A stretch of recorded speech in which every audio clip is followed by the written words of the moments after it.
Hello, this is Catherine from Accelerated Reader, reading books for you. Today, I'll be reading The Bucket by D.J. Cattrell, illustrated by Mei Lee. Before I begin reading, I would like to give a big thanks to the author for sending me this book to read on my channel. In the description below, I've included links where you may find and purchase this book.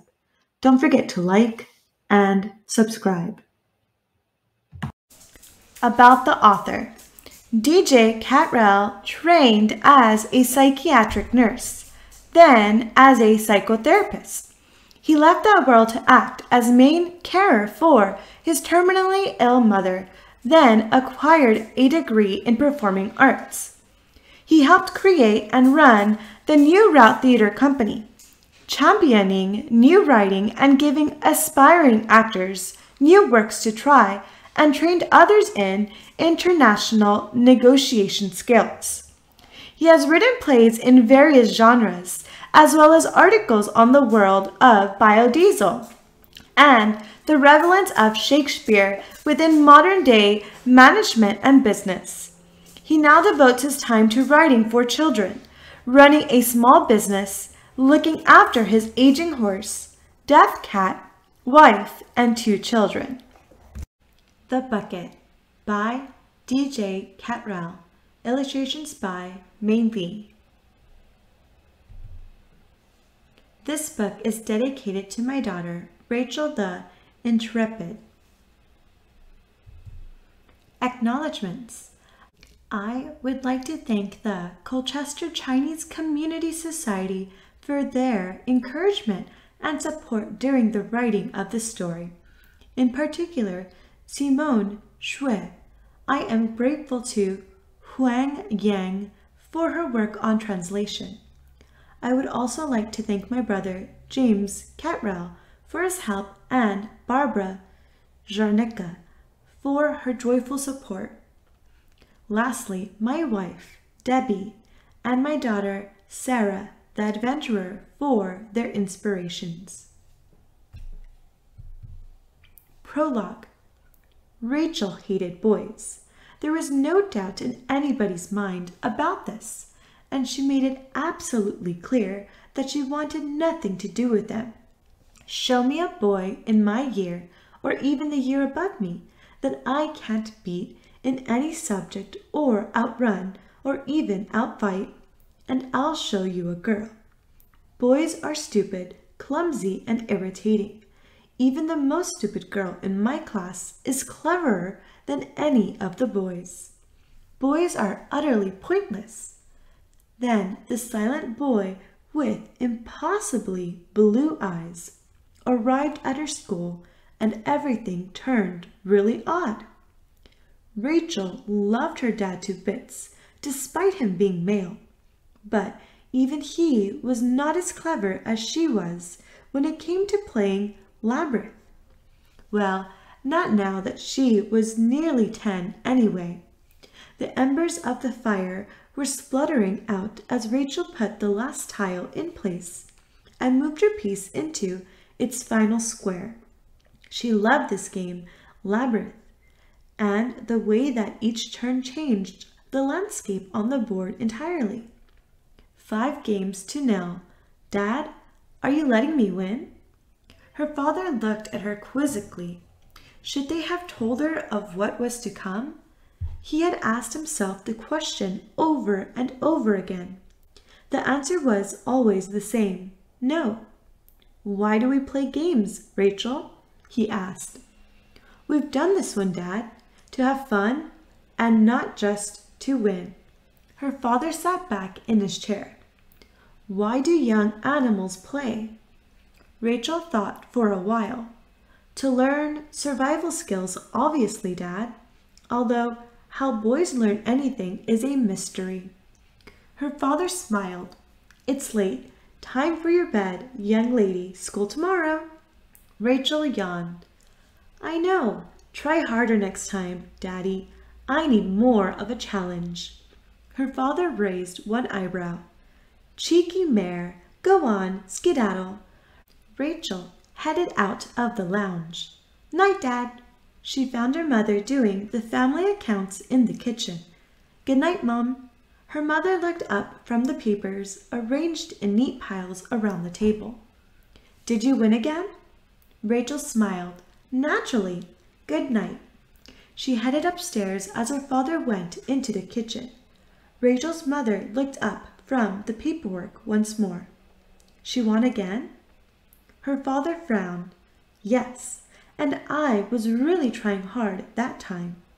Her mother asked, "Is she ready, do you think?" Her father frowned again. "Yes, I think so. I hope so." He sat down. "Best we call Brian then," her mother said, putting down the papers and sighing. "I'll get the bugle horn then. Should I?" Her father nodded, and Rachel's mother went to the cupboard under the stairs. When she came back into the kitchen, she asked, "Do you want to do it, or shall I?" Rachel's father gestured for her mother to do it. She lifted the horn to her lips and blew. No noise came from the instrument. Then she sat down and sighed. "It's done. We just have to hope now." A long, long way away, in a far distant meadow, under a different sun of different sky, a koboloi pricked up his furry ears and grinned. "Play game now," he said, and then scuttled off through the grass, chortling. Chapter 1. Rachel, the intrepid, had a bucket. She knew that other children preferred toys to play with, like princess castles. Girls, obviously, and Buzz Lightyear, boys, obviously, and all manner of other silly stuff.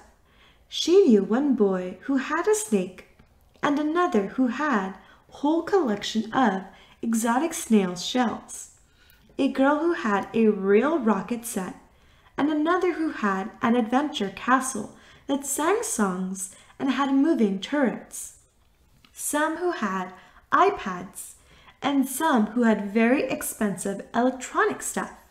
But Rachel had a bucket, and that was better than any toy. Rachel didn't know where the bucket came from, but she remembered the first time that she used it, properly used it. It was a Monday 4 years before in the summer. It had been raining, and it was the day before her first day at school.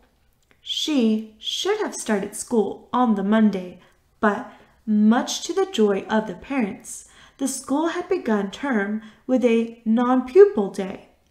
Rachel had been a bit nervous about starting school, but excited too. So she was a bit sad at not being able to start on the same day as children at other schools were, and that morning her parents seemed a bit grumpy for no particular reason.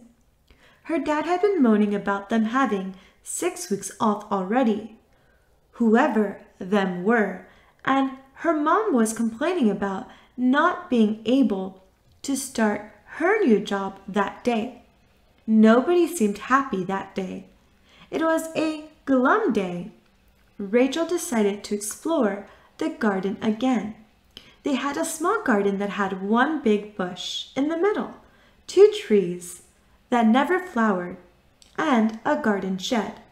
It also had grass, but Daddy said that it was mostly moss and needed digging up. Rachel decided that today she would explore the shed. The shed was a bit dark and gloomy, with spiders' webs and dirty tools, but she was, after all, Rachel the intrepid, and wasn't scared of anything, much. When Rachel opened the shed door, all was pretty much the same as it had always been, dark, gloomy, and webby. She went inside and looked around at the rusty tools and wished that Mummy and Daddy were not so grouchy today. She had sat down on what Daddy called the potting bench, looked up, sighed, and swung her legs back and forth. As she looked up, she noticed a metal bucket on a shelf that she had not noticed before. It caught her eye because one side of it was very shiny and one part very dull and dirty. It was quite small, half the size of a normal bucket, in fact. Standing on the very much unused lawnmower gave her just enough height to pull the bucket off the shelf and catch it as it fell. She turned it around in her hands and thought to herself, "You could do with a good clean on this side to make you shiny all over. Then maybe Daddy would see you and be a bit happier." So she took an old rag out of her drawer and began to clean the bucket. It seemed a bit fancy for a bucket, a bit ornate. As she cleaned it, she let her mind wander, as one does, and began thinking about what she would prefer to be doing. At the age of 4, her thoughts naturally turned to the impossible and fantastical. Unicorns, she thought. Right now, I would love to be playing with unicorns. She had seen a unicorn on the school gates when she went to have her first visit to the school and had asked her dad about them. "Mythical beasts," he said. "That means they don't really exist, but they are supposed to bring good luck to whomever sees one. Apparently, they like apples." It wasn't long before she noticed that under the grime on one side was a hole, and on the other was a sort of glass jewel. It couldn't be a proper jewel, of course, just one of those glass things that some people decorated ordinary objects with to make them seem more special. Nonetheless, she cleaned and buffed it and took great pleasure in seeing it begin to sparkle through the dusty light. When it was as clean as she thought she could get it, she put down the rag and took a closer look. She noticed that the sort of jewel thingy seemed to be loose, so she tried to press it back into place. But as she did so, she heard a click. The bucket made a purring noise and began to vibrate. Rachel nearly dropped it out of fright, but she was too intrigued to see what would happen next, if anything. What did happen next was what made the bucket hers.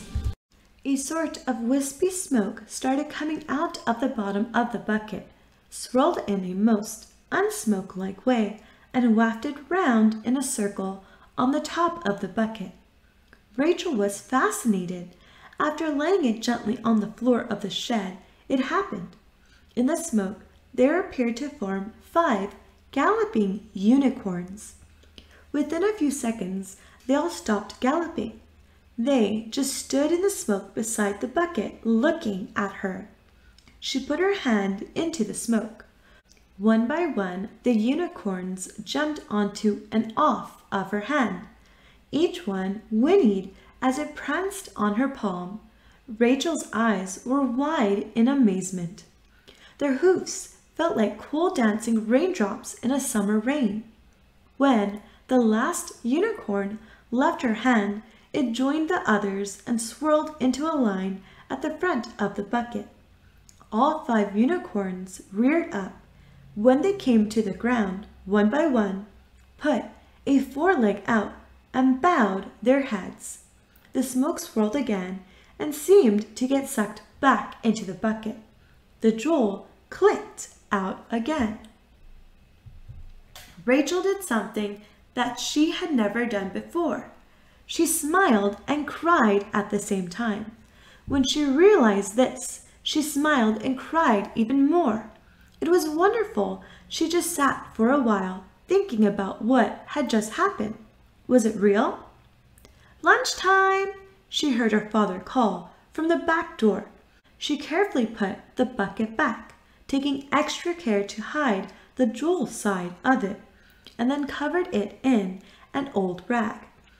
When she went back inside, she asked her father, "You don't really use the old shed, do you, Daddy? Can I have it as my den, please?" Her father looked at her mother and said, "Yes, I think you can. Remember, minotaurs are ticklish. You can use it as a study room when you start getting homework. As a 5-year-old, Rachel had not really understood the last 2 bits of that sentence, but was happy to have her own den. Now Rachel was 4 years older, nearly 5 years in fact, and had visited the bucket every time she could from then until now. She always thought it would be wrong to tell anyone about the bucket because even she knew that she was still regarded as a child. Someone would have taken it from her for some adult reason, so she kept it as her own secret. Each time she pressed the jewel, she would see an image of the thing that she was thinking of most, and every time was a delight and a wonder. She would think of elephants, and elephants would appear. She would think of flocks of birds, and they would appear. Strangely, they looked a bit metal.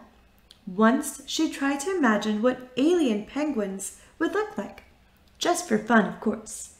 Sure as buckets are buckets, alien penguins appeared. They had antennae on their heads and magnifying goggles and floated on skateboard sort of things. Instead of wings, they had arms and hands. One of them spoke to her and said that this was all very interesting, as they had often wondered what a human child looked like, because they had only ever seen a couple of such specimens before. They commented on how difficult it must be to get around on such long, wobbly legs without a floater to stand on. Who would want a singing adventure castle or a collection of exotic snail shells when you could meet alien penguins? The other wonderful thing about the bucket was that when she had a project in school about something like dinosaurs or the Tudors, she would go to her bucket and it would show her things that were really useful. It taught her so much about the subject, she thought of that the teachers at her school would look at her reports and wonder if she had a supercomputer at home. She seemed to them to know things that even they themselves didn't know about the subject, and they were supposed to be the teachers. The alien penguins were very helpful with science projects. This bucket wasn't just incredibly helpful, but it also felt a bit like a really good friend. Right now, though, as Rachel approached her 10th birthday, she found herself in a quandary. She had thought that everything in her life was perfect. She really enjoyed school and her after-school clubs.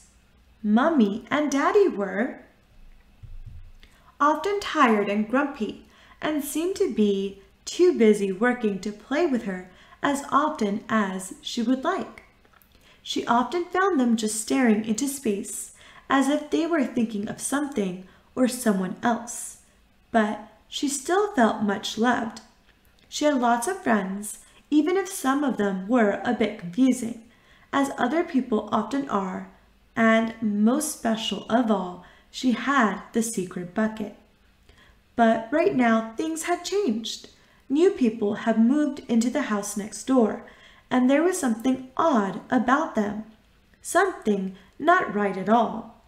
There was a mom and a dad and a boy of her same age with amazingly blue eyes and a dog. It was not a nice dog. It barked a lot, especially very early in the morning. Even though the family had lived next door for over a month, Rachel had never seen the adults leave the house or the dog. The little boy who had started at her school that term was quiet. Not quite as in a bit sullen or moody, but quiet. Silent, in fact. He simply never spoke. You never heard him either. You could be doing anything, turn around, and there he was, just watching and smiling. It was a bit creepy. unlike some of the other children that were a bit different at school. He didn't have a special teacher, which was odd. And even more odd than that was the fact that Rachel sort of liked him, even though he was a boy. In the playground, he seemed content enough to simply sit and watch other children playing, although she did have to help him out once, whatever his name was. That was another odd thing about him. He had been at their school for 3 weeks. He was in her class, and she still couldn't remember his name. Even the teachers called him Thingy. He may have been odd, but for some reason she warmed to him. He didn't run around shouting all day, and he sat in the classroom paying absolute attention to whatever the teacher was saying. For a boy, that was very odd. He had been standing in the playground watching the other children when some of the older boys surrounded him and started taunting him and pushing him. He didn't smile then. It was mainly Robin McRacker. He was an older boy that lived in the house on the other side of the odd boy. He was a bully. Rachel didn't like bullies, and she certainly didn't like Robin. She knew that Robin's father had disappeared 8 years ago, but that was no excuse for being horrible. Every class in the school had 1 or 2 bullies, girls and boys, and she didn't like them either. She walked over and stood in front of the new boy. Robin, the bully, tried to push her out of the way, but Rachel's karate teacher had taught her a trick or two about bullies. So, as Robin went to push her, she stepped sideways, then stuck her leg between his. He fell over, landing squarely on his nose. "Ow, you little cow," right then. He stood up with his nose squashed and bleeding, then went to push Rachel again. Rachel stood her ground this time, and without taking her eyes from his, shouted very loudly, "Robin McRacker has got a big poo in his pants, and it's really smelly." All of the other children in the playground turned round and looked at Robin. Robin turned bright red with embarrassment. "I have not," he said uncertainly. All the children started laughing and pointing at Robin. "You'll regret this, you little toe rag." Rachel kept looking him in the eye and said, "Don't bully little children then. Next time I'll tell the teachers and you'll get another black mark." Robin wasn't going to try to push her again with everybody watching. He already had 2 black marks from the teachers. A third would see him on a week's detention. He felt tears coming to his eyes and walked off, trying to look brave, but feeling like a bit of a twit. Rachel turned to the strange silent boy, her and Robin's joint neighbor. "Are you all right?" she asked. He said nothing, just smiled and gave her a hug. Then he walked back into the school. "That boy is just odd," she thought to herself. His parents were just as odd. They seemed to shout a lot in angry voices and bang around a lot in their house. She hadn't actually seen them, but they sounded very gruff. Then there was the glow. You didn't notice it at first, but after a while, if you stared hard enough, you could see a very faint green glow coming out of the chimney at night, and a low humming. She did ask her father about it, but he just said that it must be a reflection from something close by. A light from somewhere making an optical illusion, and had then said, "Not everything you will see will be real." She felt a little sorry for the boy. All in all, Rachel found her new neighbors to be, well, just odd. Thank you for listening. Stay tuned for Chapter 2. Don't forget to like, and subscribe. In the description below, I've included links where you may find and purchase this book.